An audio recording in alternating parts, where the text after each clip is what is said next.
बोसोरारि जथुम्मा खौसेथि बर' सुबुं आफादनि फैगौ जानुवारि दाननि 31 आरो 1 फेब्रुवारि 2026 बे सिमेन्सापुरि सानजारि नोगोराव जानो गोनां धेमाजि जिल्लानि बेयाव बिनि जिथु हाबाफारि गासिबो आवगायगासिनो दं थाम-थिम जाजोब्बाय प्राय बिनि जौस्रां पेन्डेल होन मोसाखावरिफोरनि मोसानाय प्राय 500नि बांसिन आरो भलन्टियार्स 500नि बांसिन दिन्थिफुंसालि आरो जिथु डाइनिं हल आरो डेलिगेट जिथु केम्प गासिबो जाफ्रामजोब्बाय प्राय 95 जौखोन्दो आवगायबाय होननानै जों बुंनो हायो जिहेतु बे मोनसे जारिमिनारि जागोन सानजारि नोगोराव खौसेथि बर' सुबुं आफादनि बे जथुम्मायाव जोंहा जिहेतु आसामाव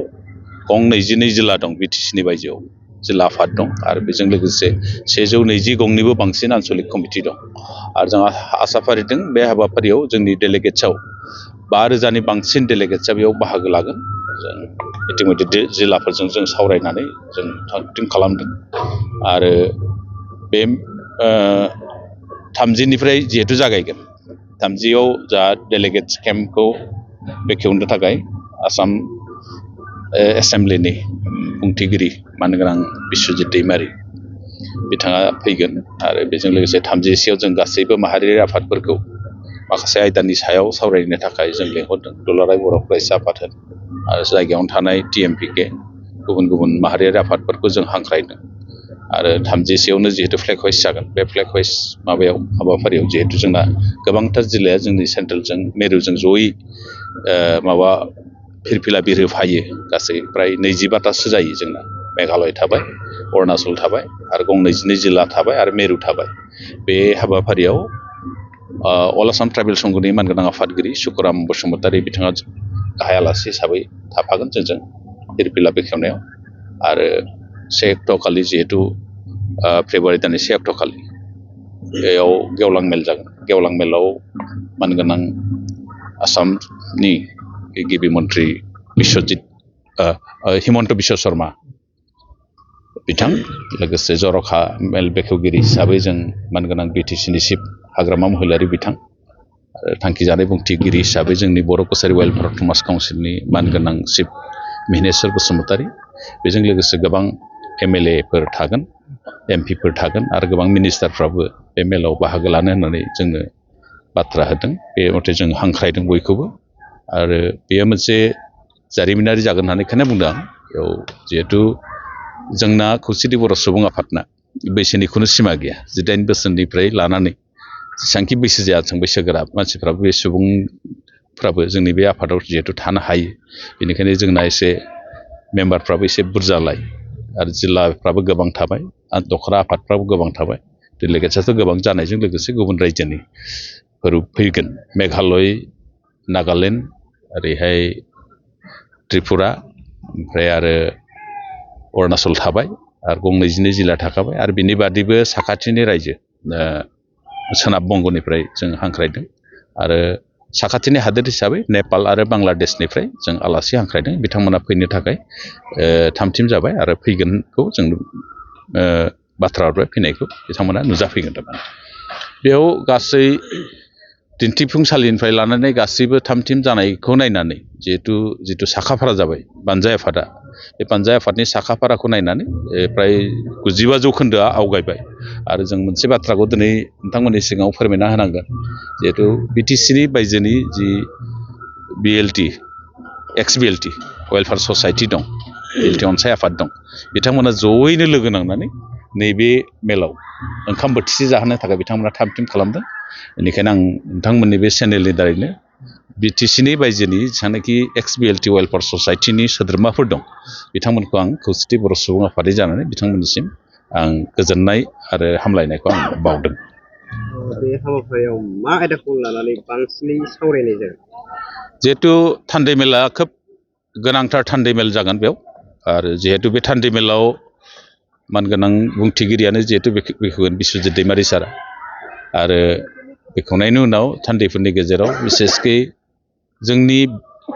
जों जिहेतु थामथि बर' गोजोन गोरोबथानि मोनसे सागानगिरि आफाद जाबाय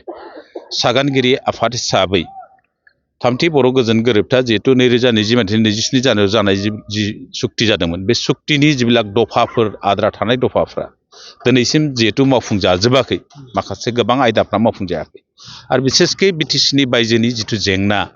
जि जानांगौमोन जिहेतु बिटिसिनि बायजोआव 7थासो दफा दं मावफुंनो गोनां बे 7था दफानि गेजेराव दिनैसिम मोनसेबो दफायानो मावफुंजायाखै बेफोरो सावरायजागोन जेरैहाय जों दिनै बुंनो हायो बर' कसारि वेलफेयार अट'नमास काउन्सिल बर' कसारि वेलफेयार अट'नमास काउन्सिला दिनै गामि सोसननानै बियाब दानानै बेखौ बिसायख'थिसिम लांनो हादिया 5 बोसोराव नाथाय बे 5 बोसोरनि गेजेराव जोंनि ब्रा नाजानायाव खौसेथि बर' सुबुं आफादनि नाजानायाव 958 गं गामिखौ जों बर' कसारि वेलफेयार अट'नमास काउन्सिलाव थिसननो हाबाय आरो बेजों लोगोसे 161 गं गामि आद्रा दंबावो बेखौ थिसनगोन होननानै जोंनो बाथ्रा होदों आसाम सोरखारा आरो सनितपुर आरो बिश्वनाथ जिल्लाया जिहेतु माखासे बिटिसिआव हाबबाय आरो आद्रा माखासे थाबाय बेखौ स्र' खालामनानै बर' कसारि वेलफेयार अट'नमास काउन्सिलाव सोनाय आरो राभा हासङाव रायजो जानाय बर'फ्रा मोनसे जेंना जानानै दङ बिसोरो जुदि राभा हासङा 6 दिल जायोबा राभा हासङाव थागोन ना PKWCआव थागोन बे मोनसे गरन्थ जानांगौमोन दिनैसिम बेखौ आसाम सोरखारा थिग मथे गरन्थ खालामनो हायाखै खिन्थु जोंना खौसेथि बर' सुबुं आफादना डिमान्डआ बेनो जिहेतु जों बिटिसिनि बायजोआव रायजो जानाय बर'फ्रा आलादायै मोनसे सुक्तिनि दारै जों मोनसे आलादा गावखुंथाय मोनबाय बे गावखुंथायाव जों जयै थाजोबनो मोननांगौ गासैबो जिल्लानि बर'फ्रा बे मोनसे प्लेटफर्माव जों थाजोबनो मोननांगौ होननानै जोंना बे डिमान्ड आरो बेजों लोगोसे बे जाहैबाय 5.1 5.2 मथेबा मोनसे प्रभिजन दंमोन बिटिसिनि बायजोआव जेब्ला खोब ओनसोलाव बर'फ्रा रायजो जानानै दङ बेयाव रायजो जानाय बर'फोरनि डेभेलपमेन्टनि थाखाय माखासे आसाम सोरखार बिटिसि आरो बर' कसारि वेलफेयार जयेन्टलि मोनसे खामानि मावनांगौमोन डेभेलपमेन्टनि खामानि खिन्थु दिनैसिम मोनसेबो खामानि बे 5 बोसोराव मावनो हादिया बेफोर बाथ्राया सरसा जागोन आरो बेजों लोगोसे 5.3 दं फरेस्ट राइट एक्टनि दं बे फरेस्ट राइट एक्टआ इमप्लिमेन्ट जायाखै बेखौ मावफुंजोबनांगौ जायगा जादोंब्लाबो माखासे जायगायाव आद्रा थाबाय आरो बेजों लोगोसे जोंहा मेन इस्यु मोनसे थाबाय कार्बि आंलंनि मोनसे जेंना कार्बि आंलं आरो डिमा हासाव रायजो जानाय जिहेतु बर'फोर दङ बे दिनै हारियारि ट्राइबेल मर्यादा मोनैखाय गोबां सुजुग सुबिदानिफ्राय बिथांमोना बन्सित जानानै दं बेनि सायाव थाबैनो गोख्रोंनो जिहेतु मोननै सुक्तियाव जायगा मोनबाय मोनसे समाव बिटिसि सुक्तियावबो जायगा मोनबाय कार्बि आंलं आरो डिमा हासाव रायजो जानाय बर'फ्रा हारियारि ट्राइबेल मर्यादा मोननांगौ होननानै आरो नैबे थामथि बर' गोजोन गोरोबथा जिथु 2020 मायथाइनि 27 जानुवारियाव जादोंमोन सुक्ति बे सुक्तियाव बे जायगा मोनबाय खिन्थु दिनैसिम बे मावफुंजादिया 17 बोसोर मावफुंजादिया बुंनो थाङोबा बारासो जाबाय 17 बोसोर बे थाबाय आरो बेजों लोगोसे सोलोंथाइ थाबाय 6.3 जिहेतु दिनै मोनसे जोंनि थाखाय बिराद गोनो गोथो जाना दङ जिहेतु बिटिसिआ मोनसे स्ट्रं मोनसे 6 दिल बिसोरना सोलोंथाइ बिफाना बिसोरनो मोनसे आलादायै मोनसे गावसोरखौनो बे